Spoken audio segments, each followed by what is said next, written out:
آنکھوں سے آنسو نکلے گا. آپ خوف الہی سے رو گے. آپ بیوی کی محبت میں روتے ہو, باپ کی محبت میں روتے ہو, رشتے داروں کی محبت میں روتے ہو, بہن جدا ہو رہی ہے روتے ہو, رشتے دار جدا ہو رہے ہیں روتے ہو. لیکن اے قوم کے نوجوانوں, ذرا بتاؤ تو صحیح, تم کبھی خوف الہی سے بھی روئے ہو, کبھی خشیت ربانی سے بھی روئے ہو, کبھی رات کی تاریکی میں رسول پاک صلی اللہ علیہ وسلم کی محبت میں بھی تمہارے آنکھوں سے آنسو گرے ہیں. ارے یہی وہ آنسو ہے جب آنکھوں سے نکل جائیں گے خوف الہی کی بنیاد پر, تو کل قیامت کے میدان میں تمہارے آنکھوں سے نکلا ہوا یہی آنسو تمہاری بخشش کی ضمانت ہو جائے گا, تمہاری حسرت کی ضمانت ہو جائے گا. میرے نبی ارشاد فرماتے ہیں, جب کوئی بندہ اللہ کے خوف سے روتا ہے تو اس کے بدن سے ایسے گناہ جھڑ جاتے ہیں جیسے کہ درختوں سے پتے جھڑا کرتے ہیں. جس طرح درختوں سے پتے جھڑتے ہیں ایسے ہی گناہ جھڑ جایا کرتے ہیں. کل میدان قیامت میں ایک شخص کو جب اللہ رب العزت کی طرف سے حکم ہوگا اسے جہنم میں لے جاؤ, اس کے ہاتھوں کا ایک بال رب کی بارگاہ میں عرض کرے گا, میرے پروردگار, اے الہ العالمین, اے پروردگار عالم, یہ بندہ تیرے خوف سے رویا تھا, تیری خشیت سے یہ رویا تھا. اس کے بالوں کا, اس کے پلکوں کا ایک بال رب کی بارگاہ میں گواہی دے گا. جب رب کی بارگاہ میں گواہی دے گا تو رب کی رحمت مچل جائے گی. پروردگار عالم ارشاد فرمائے گا, اب میرے اس بندے کو جہنم میں نہ لے جاؤ بلکہ جنت میں لے جاؤ, اس لیے کہ اللہ کے خوف سے رویا تھا, اللہ کے خوف سے اس کے آنکھوں سے آنسو نکلے تھے, اللہ رب العزت کے خوف سے رویا تھا.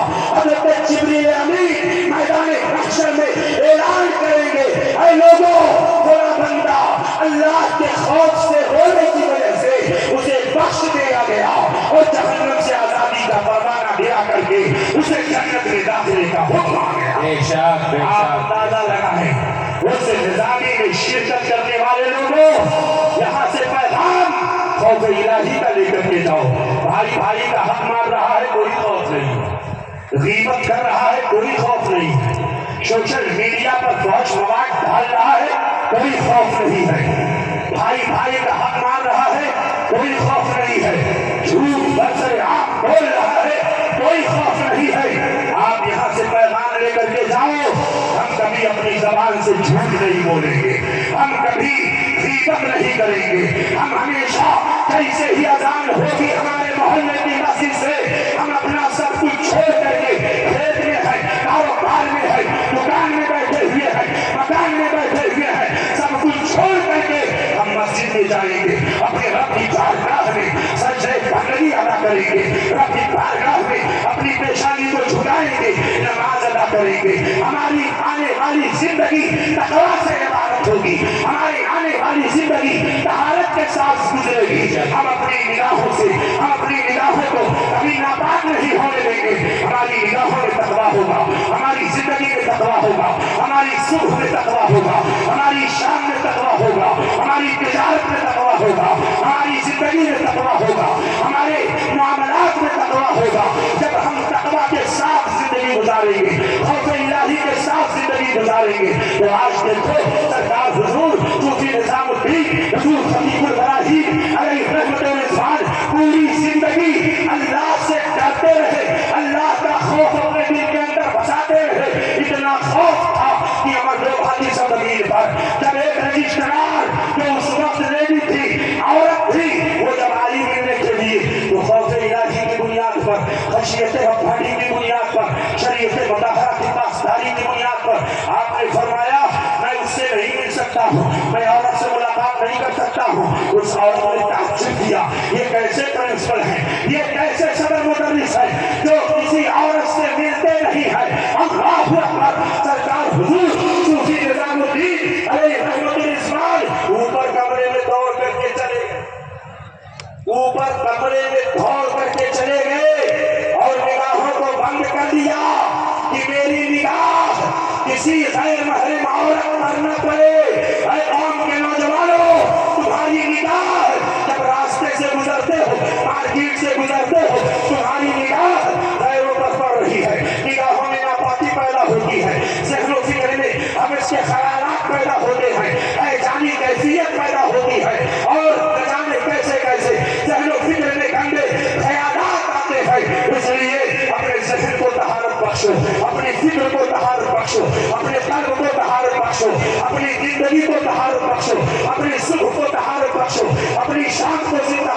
ہو تو دیکھو سرکار حضور صوفی نظامالدین علیہ رحمت الاسلام اپنی قبر اطہر میں تشریف فرما ہے. کہاں مہاراج گنج، کہاں کلکتہ، کہاں کوٹا، کہاں راجستھان، کہاں گوا، کہاں اتر پردیش کے مختلف اضلاع سے آئے ہوئے لوگ بارگاہ حضور خطیب البراہیم میں خراج عقیدت پیش کر رہے ہیں. یہ ان کے تقویٰ کی کشش تھی، یہ ان کی پرہیزگاری کی کشش ہے.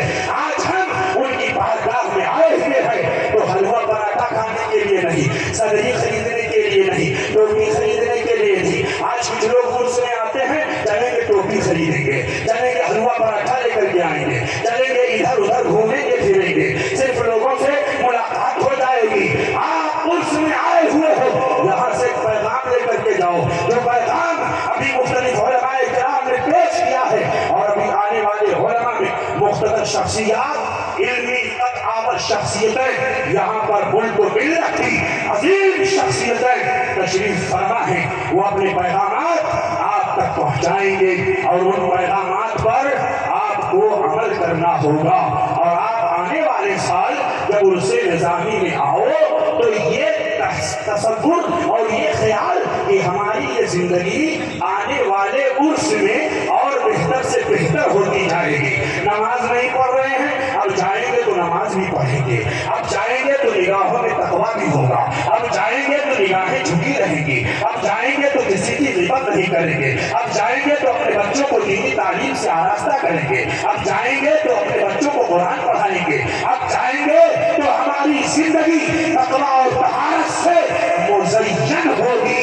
یہ پیغام یہاں سے آپ لے کر کے جائیں. سرکار حضور خطیب البراہیم علیہ رحمت الاسلام کی زندگی سنت مصطفیٰ سے عبارت کی. کسی شاعر نے بڑے خوبصورت انداز میں کہا ہے کہ جن کی ہر عطا سنت مصطفیٰ، جن کی ہر عطا سنت مصطفیٰ،